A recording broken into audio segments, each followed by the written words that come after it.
आज एक ऐतिहासिक दिन है और कायर मोदी सरकार जान ले, झुकेंगे नहीं, लड़ेंगे और जीतेंगे। आज फिर आगाज होगा एक गांधीवादी सत्याग्रह का। आज फिर आगाज होगा एक नई क्रांति का कायर मोदी सरकार के खिलाफ। आज फिर आगाज होगा एक नए बलबले का प्रजातंत्र को रोंदने वाली भाजपा के खिलाफ। आज फिर आगाज होगा साहस और संयम का संविधान का दमन करने वाली ताकतों के खिलाफ। आज फिर आगाज होगा निडर और बेखौफ होगा गुलामी की पहचान बनी मोदी सरकार की दमनकारी नीतियों के खिलाफ। आज फिर गांधीवादी रणघोष होगा। कायर मोदी सरकार सत्य की आवाज के खिलाफ डर गई है। मोदी सरकार और उसके पिट्ठू इलेक्शन मैनेजमेंट डिपार्टमेंट ईडी ने सत्य को ललकारा है। सत्य को आवरण की जरूरत नहीं, न उसे दबाया जा सकता, न झुकाया जा सकता। केंद्रीय दिल्ली में कायर मोदी सरकार ने पुलिस के हजारों नाके लगाकर, हजारों पुलिस के जवान लगाकर केंद्रीय दिल्ली को छावनी में तब्दील करके अघोषित आपातकाल लगाकर यह बात साबित कर दी है कि कांग्रेस के सत्याग्रह को श्री राहुल गांधी और भारतीय राष्ट्रीय कांग्रेस के इस सत्याग्रह से मोदी सरकार की चूलें हिल गई हैं।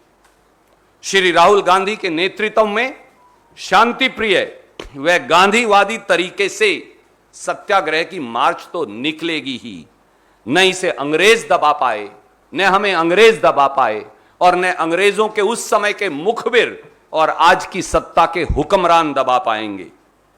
हम दृढ़ता से शांति प्रिय और गांधीवादी तरीके से बीजेपी के इलेक्शन मैनेजमेंट डिपार्टमेंट ईडी तक श्री राहुल गांधी के नेतृत्व में पैदल मार्च करके जाएंगे।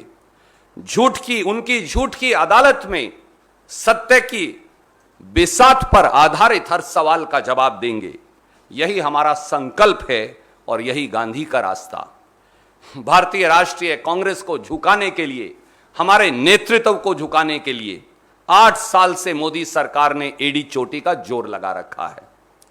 लेकिन श्री राहुल गांधी और कांग्रेस का हर कार्यकर्ता, हर नेता देश के साधारण व्यक्ति, देश के वंचित, देश के शोषित, देश के गरीब, देश के दलित, उनकी आवाज उठाने के अपने कर्तव्य पर अडिग है और अडिग रहेंगे।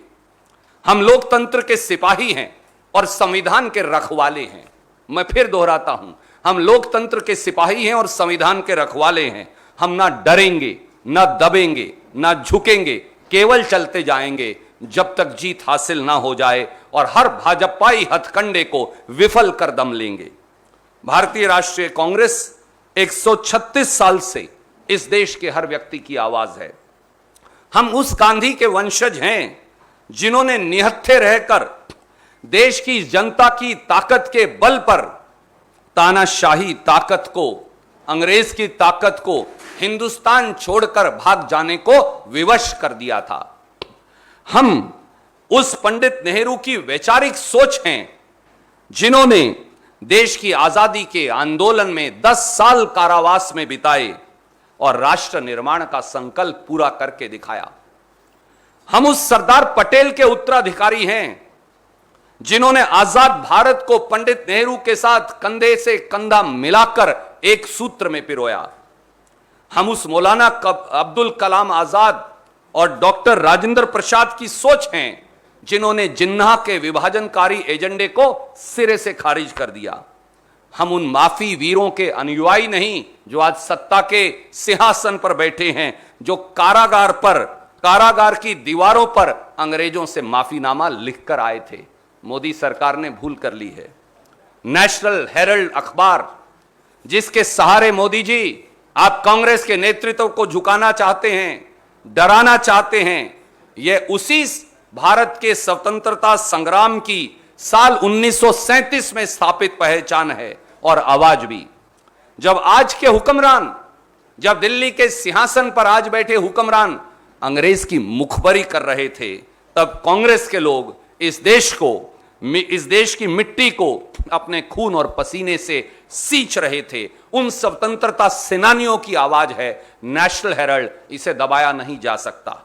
मोदी जी जब नेशनल हेराल्ड अखबार और 1937 में बनी नेशनल हेराल्ड अखबार की कंपनी एसोसिएटेड जर्नल्स लिमिटेड पर कर्ज का गंभीर संकट आया और समाचार पत्र को चलाने वाले, कठोर परिश्रम करने वाले आप जैसे पत्रकारों की तनख्वाह नहीं दी जा सकी, उनका वेतन नहीं मिल रहा था, तो साल 2002 से 2011 के बीच 10 साल में भारतीय राष्ट्रीय कांग्रेस ने 90 करोड़ रुपए की राशि 10 साल में उस नेशनल हेराल्ड अखबार को दी। क्या पत्रकारों की तनख्वाह देना अपराध हो सकता है?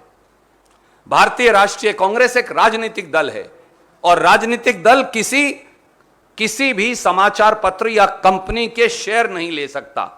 इसीलिए भारतीय राष्ट्रीय कांग्रेस ने, हमने यंग इंडियन के नाम से एक नॉट फॉर प्रॉफिट कंपनी को नेशनल हेराल्ड व एसोसिएटेड जर्नल्स लिमिटेड के उस 90 करोड़ की एवज में शेयर दे दिए ताकि कंपनी का कर्ज खत्म हो सके, अखबार का कर्ज खत्म हो सके।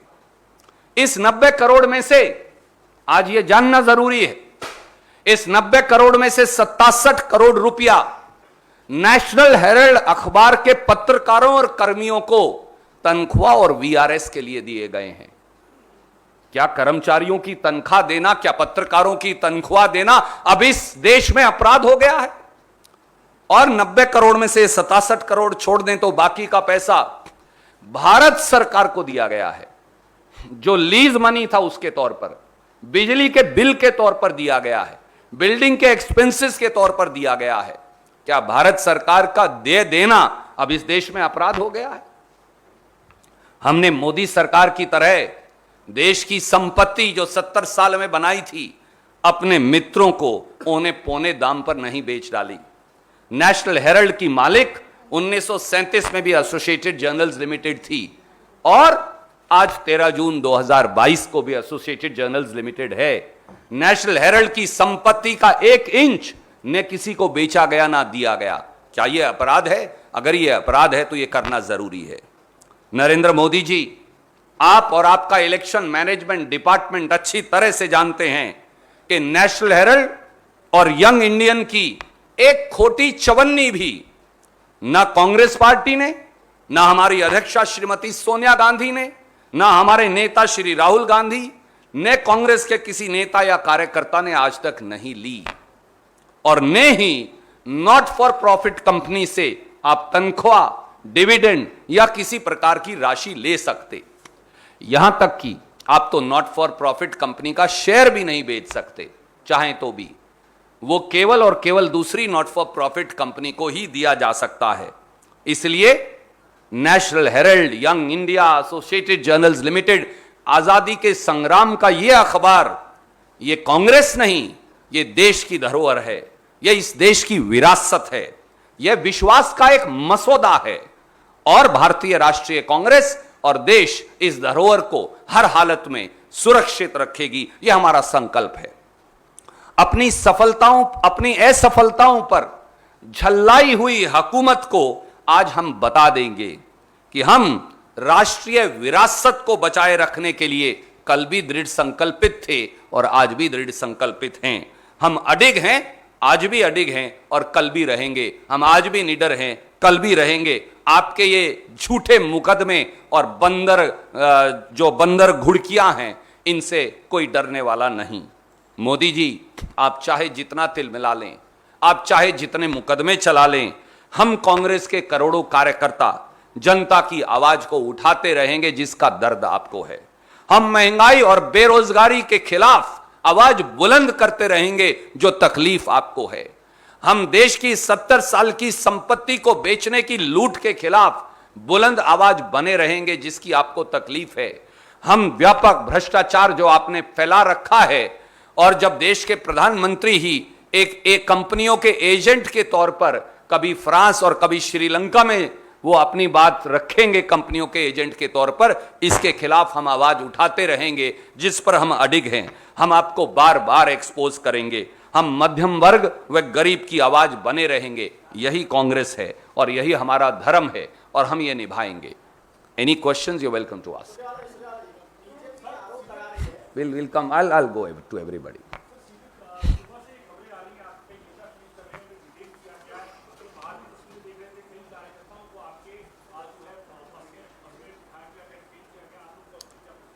दिल्ली पुलिस ने कल रात से ही धरपकड़ शुरू कर रखी है। केंद्रीय दिल्ली को तो पुलिस की छावनी में तब्दील कर दिया गया है, आप चश्मदीद गवाह हैं। हजारों सैकड़ों बैरिकेड लगा दिए गए हैं। हमारे कई हजार कार्यकर्ताओं को कल रात से हिरासत में ले लिया गया है। कई नेताओं को अपने घर में नजरबंद कर दिया गया है। पूरी दिल्ली में जैसे एक अघोषित आपातकाल लगा दिया गया हो। मोदी जी की कायर सरकार पर जान ले, हम सबको गिरफ्तार कर लें, पर वो क्या सत्याग्रह को रोक पाएंगे? क्या सत्य की आवाज को दबा पाएंगे? क्या वो सत्य के लिए आग्रह की मार्च को किसी प्रकार से बंदी बना पाएंगे? सत्य की को कोई बेड़ियों में जकड़ नहीं पाया प्रधानमंत्री जी, ना आप जकड़ पाएंगे। हम अंग्रेजों से भी लड़े, अब अंग्रेजों के मुखबिर जो आज सत्ता के सिंहासन पर बैठे हैं, हम आपसे भी लड़ेंगे। हम ना झुकेंगे, ना डरेंगे, ना दबेंगे, केवल लड़ेंगे और केवल उस लड़ाई के लिए लड़ेंगे जो सत्य की लड़ाई है, देश के संविधान की लड़ाई है, देश के प्रजातंत्र की लड़ाई है, देश के मध्यम वर्ग और गरीब की लड़ाई है, देश के शोषित और वंचित की लड़ाई है। और यह लड़ाई तब तक जारी रहेगी जब तक यह देश नहीं जीत जाएगा।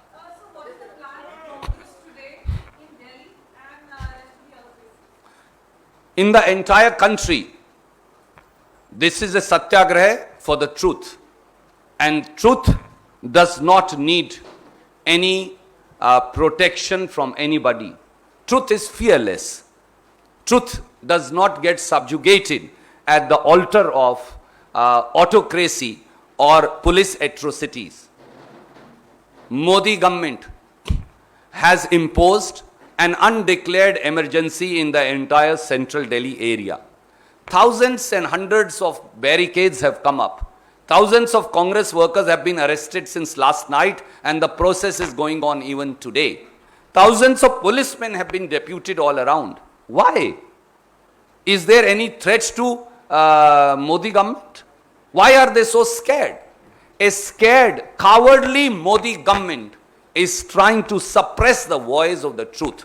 We will continue our satyagraha for the truth fearlessly and unintimidated by the draconian subjugation of civil rights and democracy by Modi government.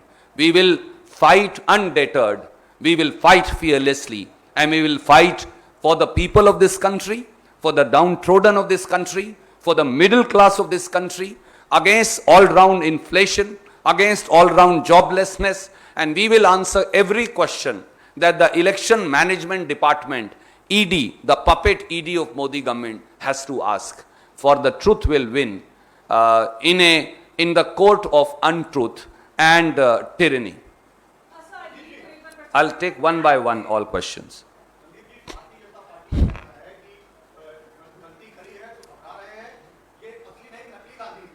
Bhajpa को इतना डर क्यों लगता है श्री राहुल गांधी से?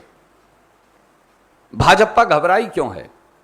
सरकार आपकी है, केंद्रीय मंत्री आपके हैं, पुलिस आपकी है, सीबीआई आपकी है, इलेक्शन मैनेजमेंट डिपार्टमेंट ईडी आपकी है। हम क्या कर रहे हैं? हम तो केवल पैदल चलकर उनके कार्यालय तक जा रहे हैं। देशवासियों, आप बताइए, क्या इस देश में अब सड़क पर चलकर जाना भी अपराध है? कल कहेंगे सांस लेना भी अपराध है। सत्य के आग्रह में सड़क पर पैदल चलने वाला अगर हर भारतीय अपराधी है तो हां, हम अपराधी हैं। अगर इस देश की आवाज उठाना अपराध है तो हां, हम अपराधी हैं। इस देश के गरीब, शोषित, वंचित, मध्यम वर्ग की जो कमर तोड़ महंगाई से उनका बजट टूट गया है, उसके खिलाफ आवाज उठाना अपराध है तो हां, हम अपराधी हैं। इस देश के स्वतंत्रता संग्राम की विरासत की रक्षा करना अगर अपराध है तो हम अपराधी हैं। और अंग्रेज ने महात्मा गांधी को, पंडित नेहरू को, सरदार पटेल को, मौलाना अब्दुल कलाम आजाद को, सुभाष चंद्र बोस को शहीद भगत सिंह को जेल की सलाखों के पीछे सत्य के अपराध में रखा था। आज फिर अंग्रेजों के मुखबिर जो दिल्ली के सिंहासन में छल और कपट से बैठ गए हैं, आज फिर वो उस आवाज को दबाना चाहते हैं। हम डरने वाले नहीं हैं। कायर वो हैं जो पुलिस के पीछे छिपकर वार कर रहे हैं। अगर आपके अंदर थोड़ी सी भी गैरत बची है, भाजपाइयों, मोदी सरकार के नेताओं, तो पैदल चलकर जाने में से राहुल गांधी जी के और कांग्रेस के नेतृत्व से आप डर क्यों रहे हैं? सवाल केवल यही है।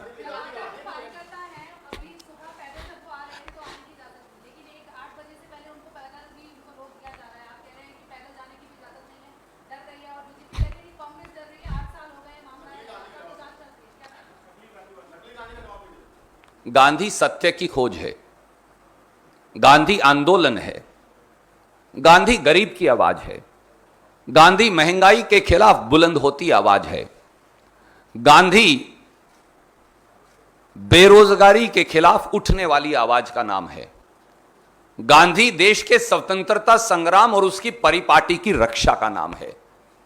गांधी की हत्या करने वाली विचारधारा कभी गांधी को समझ नहीं पाएगी, क्योंकि वो तो गांधी को उन्होंने मिटा दिया, पर गांधी जी का शरीर मिटा, उनकी आत्मा, उनकी सोच और उनकी विचार भारतीय राष्ट्रीय कांग्रेस आज भी आगे लेकर चल रही है, और वो ना इस देश को मिटा पाएंगे और ना गांधी को।